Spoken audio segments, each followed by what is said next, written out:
Olá, meu nome é Bruno Galvão, eu sou professor de ciências e vou falar sobre reações químicas.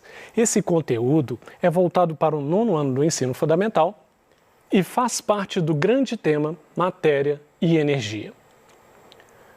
Quais são os objetivos principais dessa aula? Permitir que o aluno possa compreender as transformações químicas, identificar a ocorrência de uma reação química, identificar reagentes e produtos em uma equação química. Para nós entendermos reações químicas, primeiro é importante distingui-las de reações físicas ou transformações físicas. As transformações físicas não envolvem a produção de novas substâncias. Quando eu coloco uma água no congelador, por exemplo, após essa água congelar, ela continua sendo água. Ela não é mais líquido, passou do estado líquido para o sólido, mas continua sendo água. Quando eu aqueço uma água, continua sendo água, só que é água quente. Então, trata-se de um fenômeno físico. Todavia, nas transformações químicas, nós temos o aparecimento, o surgimento de substâncias novas. E é isso que nós vamos ver a partir de agora. Qual a importância das reações químicas? Primeiro, as reações químicas são necessárias à vida. Nós não existiríamos se não houvessem reações químicas. Vamos pensar no momento em que nós nos alimentamos.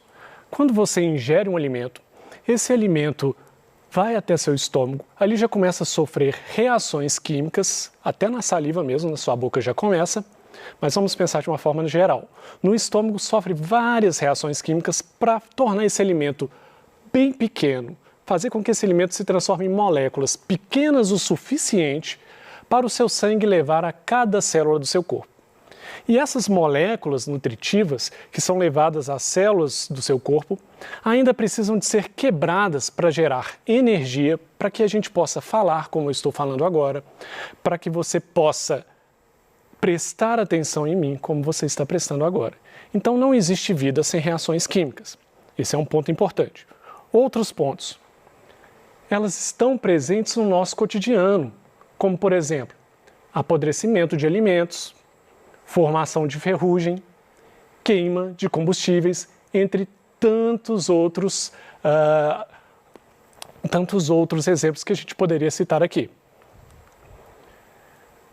Bom, apesar das transformações físicas não serem semelhantes às transformações químicas ou reações químicas, só que destacando que quando eu digo reação química é a mesma coisa que dizer transformação química.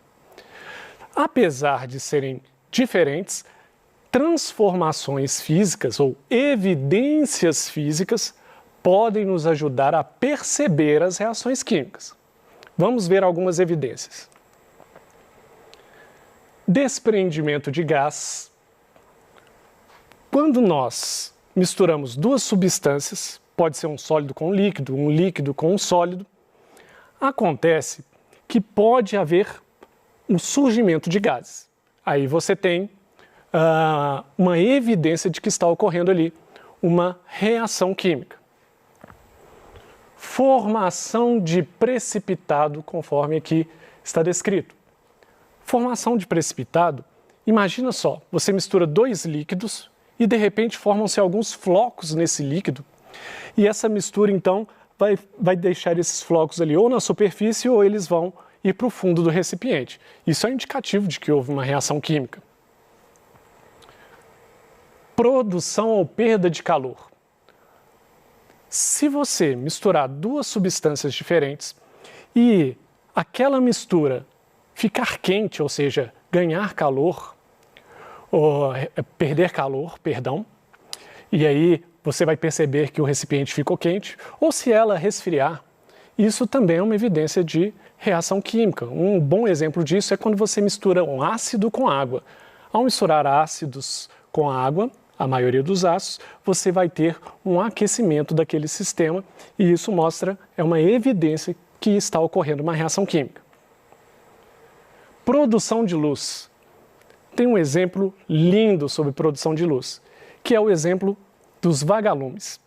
Os vagalumes têm uma substância chamada luciferina e essa substância ela sofre algumas reações químicas com oxigênio e com uma enzima chamada luciferase que vai gerar aquela luminosidade dos vagalumes. A gente chama isso de bioluminescência. Bio de vivo, né, de vida, e luminescência de luz. É um organismo vivo produzindo luz.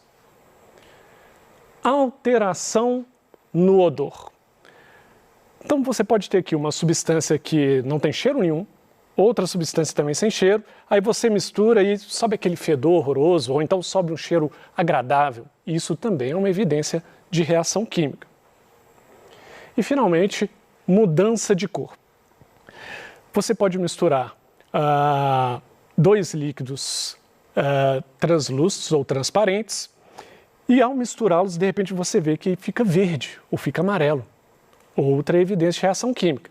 Eu tenho um exemplo aqui de reação química para mostrar para vocês. Aqui eu tenho um componente, um composto sólido, e aqui eu tenho água, que é um composto líquido. Vamos ver se aqui vai ocorrer uma reação química.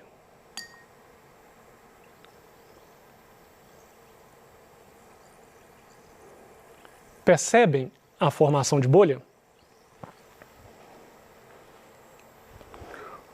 O que está ocorrendo aqui, então, é uma reação química. Essa reação química está comprovada por ter formação de bolhas. Eu misturei um sólido com líquido e, de repente, aparece algo gasoso. Trata-se de uma reação química.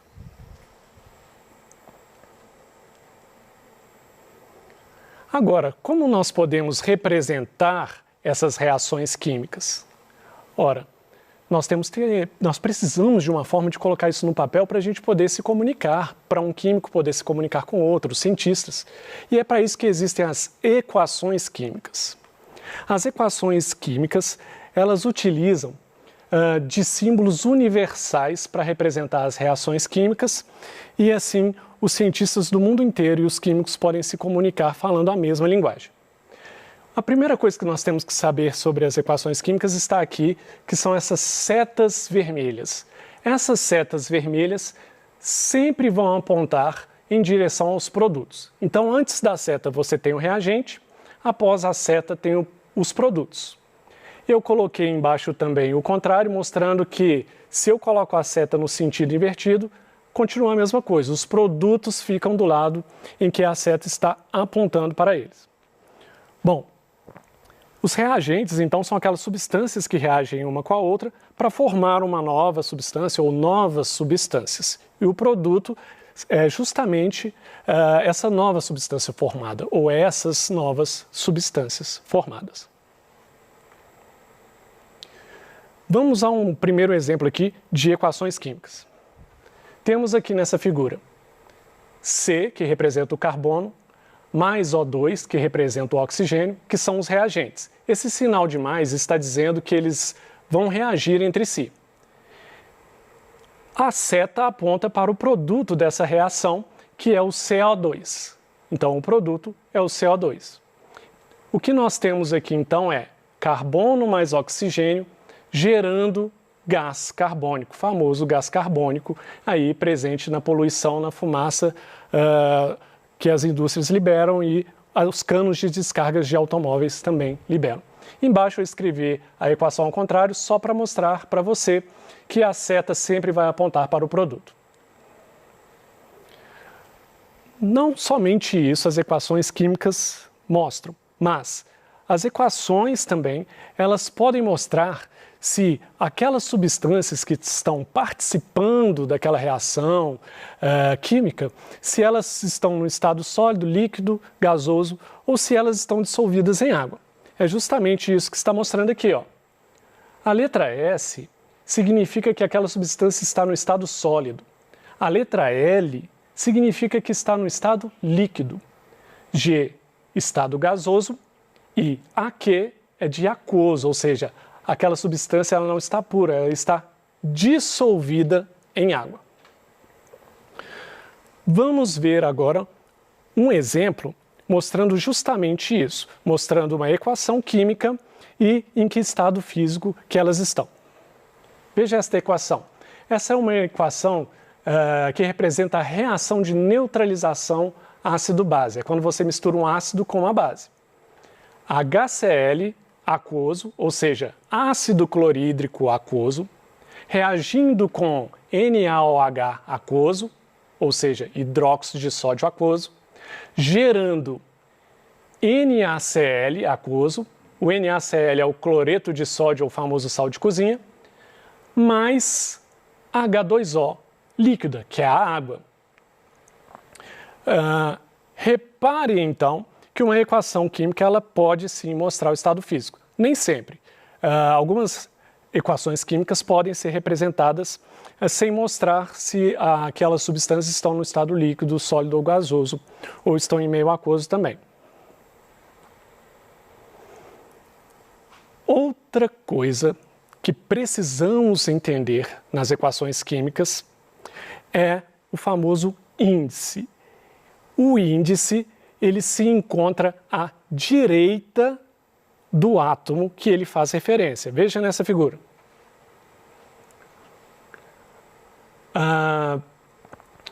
O carbono, o índice deveria estar aqui à direita, perdão pela seta, foi um erro de formatação, mas o oxigênio vai mostrar isso bem. O carbono, ele tem à direita dele, pense sempre que é à direita dele, e abaixo, né, o número subscrito, ele não tem nada, então a gente diz que ele tem o número 1 subentendido, ou seja, quando não tem nada identificando o número de átomos que está ali, você considera que o número é 1. Agora, esse carbono mais o oxigênio, veja o oxigênio, o índice dele é igual a 2. Esse índice igual a 2 à direita do oxigênio indica o seguinte, que você tem dois átomos de oxigênio ali ligados um ao outro. Você tem um oxigênio, outro oxigênio e estão ligados. E é assim que o oxigênio que nós respiramos é encontrado na natureza. Não é comum se encontrar um átomo sozinho de oxigênio por aí no meio do ar, ok? Vamos continuar com essa equação. O resultado aqui da interação entre carbono e oxigênio é CO2, ou gás carbônico. Reparem no CO2 que o carbono continua tendo um índice 1, então você só tem um átomo de carbono. E o oxigênio tem índice 2. Só que agora o carbono e o oxigênio estão juntos, formando uma molécula. É muito importante saber diferenciar átomo de molécula. Vamos ver o caso do oxigênio. Um oxigênio sozinho é um átomo. O carbono sozinho dessa reação é um átomo. Agora, quando eu ligo um oxigênio no outro, nós já estamos falando de moléculas, ok? Ainda, para entender equações químicas, precisamos aprender o que significa o coeficiente estequiométrico. Não se preocupe com esse nome grande, você pode dizer apenas coeficiente, ok? O coeficiente, diferente do índice, ele não fica à direita do átomo ou da molécula. O coeficiente, ele fica à esquerda desse número. À esquerda desse símbolo. Veja aqui, CH4. CH4 é um famoso metano, famoso para os químicos, tá? E o coeficiente dele aqui é 1. Significa que a esquerda dele é como se tivesse o número 1. Já o coeficiente do oxigênio é 2, é esse 2 grande que está à esquerda, ok, gente? Tem um pequeno erro aqui de formatação, mas é o 2 do tamanho normal aqui à esquerda do oxigênio que representa o coeficiente estequiométrico, ok? E o coeficiente aqui é 2. O que significa isso? Eu tenho uma molécula de oxigênio. Uma molécula de oxigênio, se eu estou falando molécula é porque tem um oxigênio ligado no outro. Agora, quando eu digo ali que o coeficiente é 2, eu estou dizendo que tem duas moléculas de oxigênio. Não estou dizendo que elas estão ligadas. Aquele número 2 à esquerda do símbolo, à esquerda da molécula, do átomo, enfim, do símbolo que o representa, indica que tem duas daquelas moléculas ou 2 átomos, se for o caso.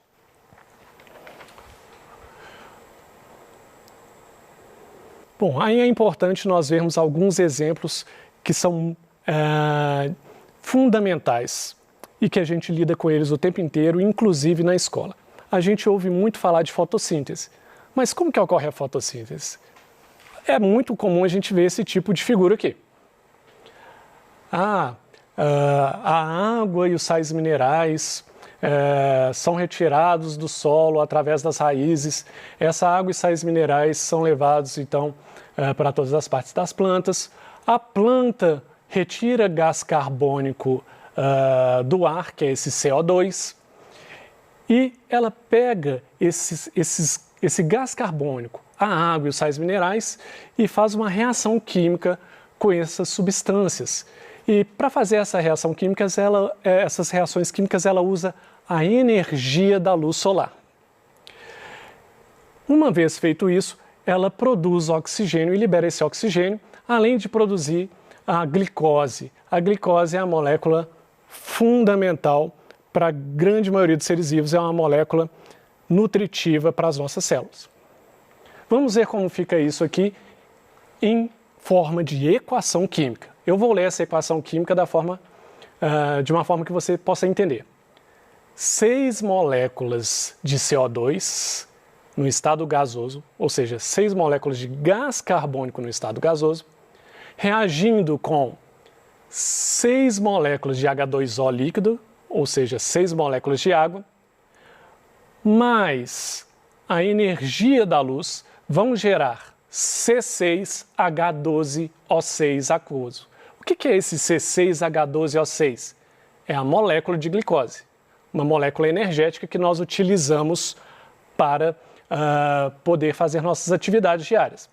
Além dessa molécula de glicose, forma-se também 6 moléculas de oxigênio no estado gasoso. Bom, sabemos que as plantas têm esse papel fundamental de retirar gás carbônico do ambiente e depois devolver ao ambiente oxigênio, ok? Um outro exemplo clássico está aqui nesta figura. É o exemplo da ferrugem. 2 átomos de ferro, repare que o ferro não está ligado a nada, não tem nenhum índice nele, então eu vou chamar de átomos. 2 átomos de ferro reagem com uma molécula de oxigênio, molécula porque são 2 oxigênios ligados uns aos outros, mas 2 moléculas de H2O, 2 moléculas de água, gerando 2 moléculas de hidróxido de ferro, que é esse FeOH2. Então a gente tem aí também uma reação química muito comum, que é o ferrugem dos metais, né? Quando o metal enferruja. Vamos voltar aqui só para ver rapidamente alguns pontos principais. As transformações químicas são essenciais à vida. As reações químicas podem ser evidentes, ou seja, podemos evidenciá-las através de mudança de cor, né? Produção de gás, entre outras coisas. Nas reações químicas, os reagentes são transformados em produtos e as equações químicas representam as reações químicas. Essa representatividade das equações químicas para nos mostrar como ocorrem as reações químicas na realidade são fundamentais tanto para os cientistas quanto para os químicos, mas eu quero destacar aqui que é muito importante para você também. É muito importante para você entender como que o seu organismo funciona, é importante para você saber como que a fotossíntese funciona, porque tudo isso influencia na sua vida e nós existimos porque existem reações químicas. Muito obrigado, bons estudos para vocês.